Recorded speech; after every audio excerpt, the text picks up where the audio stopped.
لہٰذا ان چیزوں کے احترام کو اور ان کی برکتوں کو سمیٹنے کی ضرورت ہے، اور اگر یہ چیزیں ہم اپنی عمر میں یا اپنی جنریشن کے اندر باقی رکھیں گے تو یہ اگلی نسلوں تک منتقل ہوگی۔ اذان و اقامت بھی انہی قابل احترام و قابل تقدس والی چیزیں، لہذا کہا گیا کہ اگر 914 کا مسئلہ ہے کہ اگر کوئی شخص کسی دوسرے کی اذان جو اعلان یا نماز جماعت کے لیے کہی گئی، ایک مقصد یہ بھی ہوتا ہے کہ کوئی شخص نماز پڑھنے کے لیے آیا ہے، وہ اپنی نماز کے لیے اذان کرنا چاہتا ہے یا لوگوں کو متوجہ کرنا چاہتا ہے کہ نماز کا وقت ہو گیا اس لیے اذان دی جا رہی ہے۔ پرانے زمانے میں بڑا رائج انداز تھا، اس طرح سے گویا نماز کے وقت کا بھی احساس دلایا جاتا تھا کہ وقت ہو گیا ہے، تو چاہے اعلان کی نیت سے ہو چاہے جماعت کی نیت سے ہو، مستحب یہ ہے کہ اس کا جو حصہ انسان سنے اسے ساتھ ساتھ دہرائے۔ حتیٰ کہ شہید لبا نے، شہید اول نے اپنی کتاب جو لبا لکھی ہے اس کی شرح بیان کرتے وقت شہید ثانی نے اس بات کو عرض کیا، وہاں پر ایک روایت لے کر آئے کہ اگر کوئی شخص اذان کو کم ویلیو دیتے وقت اس وقت بات چیت میں مصروف ہوتا ہوا نظر آئے تو قیامت کے دن اسے بہرا اٹھایا جائے گا۔ تو یہ دیکھیں اتنا زیادہ پروردگار عالم کی بارگاہ میں خدا کی تقدیس اور اس کی گواہی کے سلسلے میں جو اعلان کیا جا رہا ہے ویلیو رکھتا ہے۔ 915 اگر کسی شخص نے کسی دوسرے کے اذان و اقامت کو سنا ہو، گھر میں نماز پڑھ رہے، نماز ہال میں نماز ہو رہی ہے، سفر میں کہیں نماز ہو رہی ہے، کسی شخص نے اذان و اقامت کہی، کیا اس کی اذان و اقامت آپ اپنے لیے کافی سمجھ سکتے ہیں؟ کہہ رہے اگر آپ نے اس کی اذان و اقامت کو سنا اسی نیت سے، ابتدا سے آپ کا ارادہ تھا کہ آپ نماز پڑھیں گے، تو یہ اذان و اقامت آپ کی نماز کے لیے بھی کافی ہوگا۔ اگر کسی شخص نے کسی دوسرے کی اذان و اقامت کو سنا ہو تو خواہ اس نے ان جملوں کو دہرایا نہ ہو یا دہرایا ہو، اگر اس اذان و اقامت اور اس نماز کے درمیان جو پڑھنے والا ہے فاصلہ نہ ہو اور اذان و اقامت کو سنا ہو اسی نیت سے کہ وہ نماز ادا کرنا چاہتا ہے، تو اپنی نماز کے لیے اذان و اقامت پر اکتفا کر سکتا ہے اس اذان و اقامت کے اوپر۔ لیکن یہ حکم اس نماز جماعت کے لیے محل اشکال ہے، مشکل ہے، ایسا نہیں ہو سکتا، بلکہ اذان و اقامت کہنا پڑے گی۔ جہاں اذان صرف امام نے سنی ہو، کوئی اذان اپنی نماز کے لیے اذان دے رہا تھا، امام جماعت میں بیٹھے ہوئے تھے،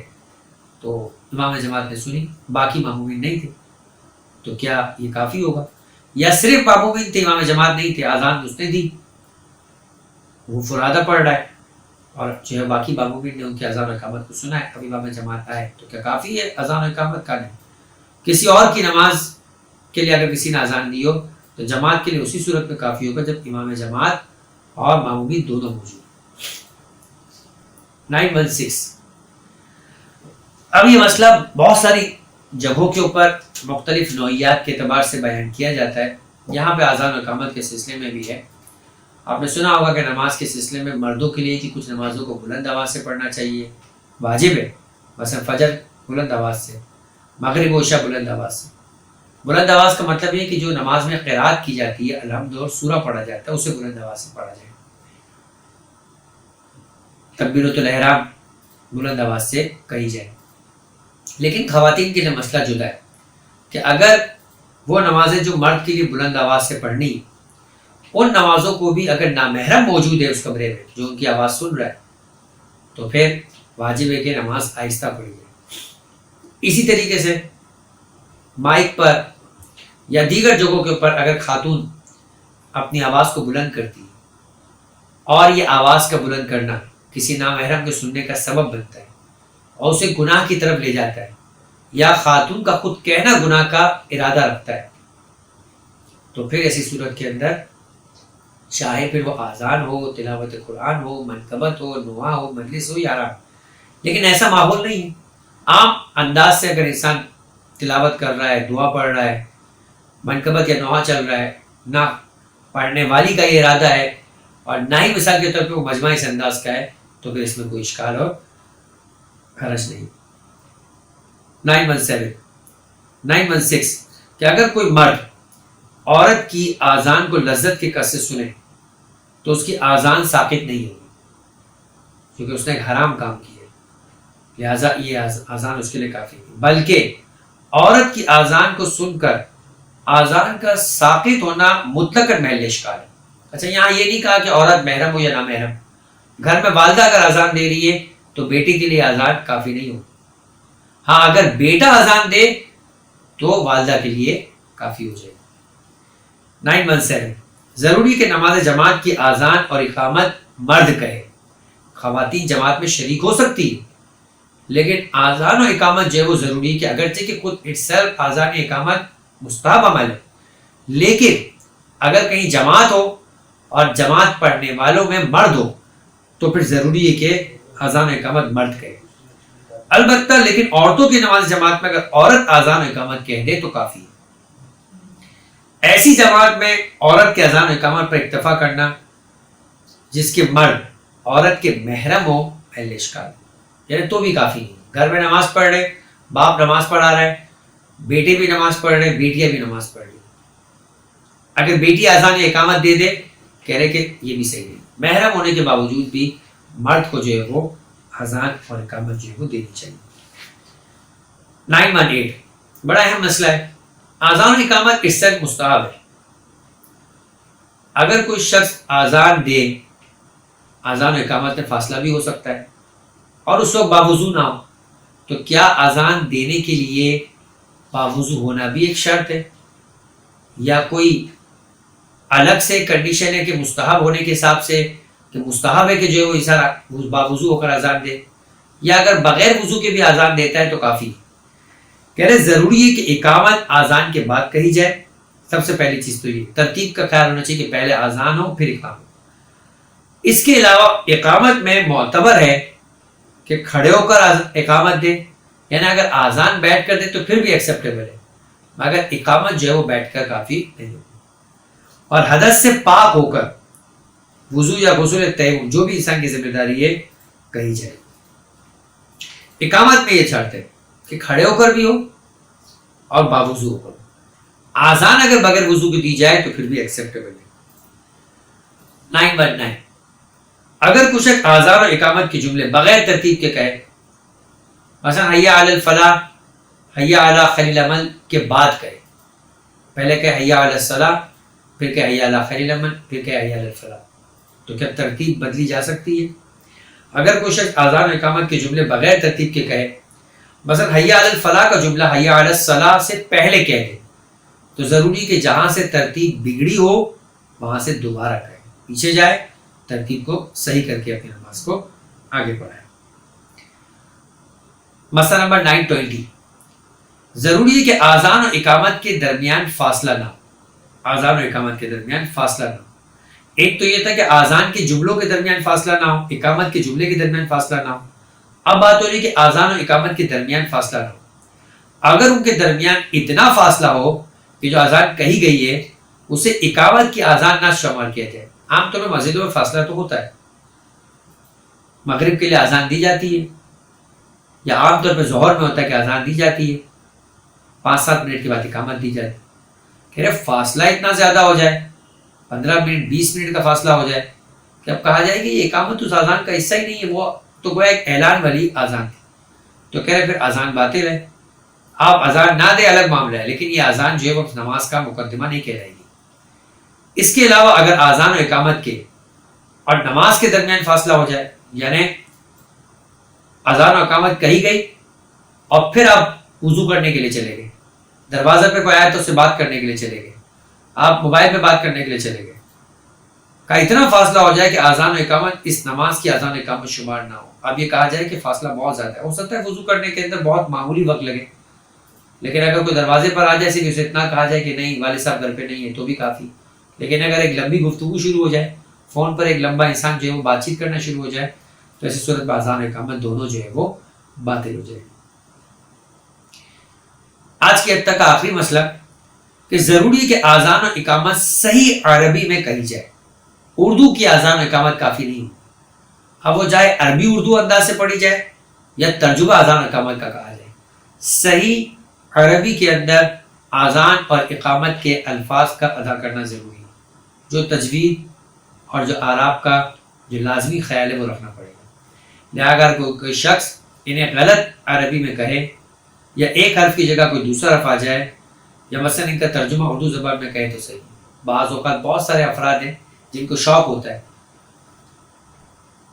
مجلس کی ابتدا میں مثلا جشن کی ابتدا میں حدیث قصہ پڑھنی ہے، زیارت پڑھنی ہے، آذان دینی ہے، اقامت دینی ہے. شوق اپنی جگہ پر بالکل ویلڈ شوق ہے، ہونا چاہیے. اس سلسلے میں بچوں کو بھی جوانوں کو بھی آگے بڑھانا چاہیے. لیکن اس شوق سے پہلے جو صحیح ہے کہ گویا یہ ایک مسلمان کا چہرہ ہے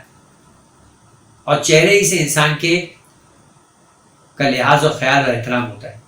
لہٰذا ان چیزوں میں خاص خیال رکھیں. جو پڑھنا چاہتا ہے، تلاوت کرنا چاہتا ہے، جو اقامت کہنا چاہتا ہے، جو اذان کہنا چاہتا ہے، جو حدیث قصہ پڑھنا چاہتا ہے، وہ صحیح عربی میں ان چیزوں کو پڑھنا سیکھے. اس کا امپیکٹ باقی اقوام پر بھی ہوتا ہے، باقی فرقوں پر بھی ہوتا ہے کہ یہ کس طرح کی مہذب اور کس طرح کا خیال رکھنے والی قوم ہے کہ جن چیزوں کے بارے میں حساس ہے. کیونکہ یہ ایک طرح سے ہماری محفلوں کا، ہمارے معاشرے کا چہرہ ہے اور یہ وہ سمبل ہے کہ جس کے ذریعے سے ہماری قوم پہچانی جاتی ہے. وما علینا الا البلاغ.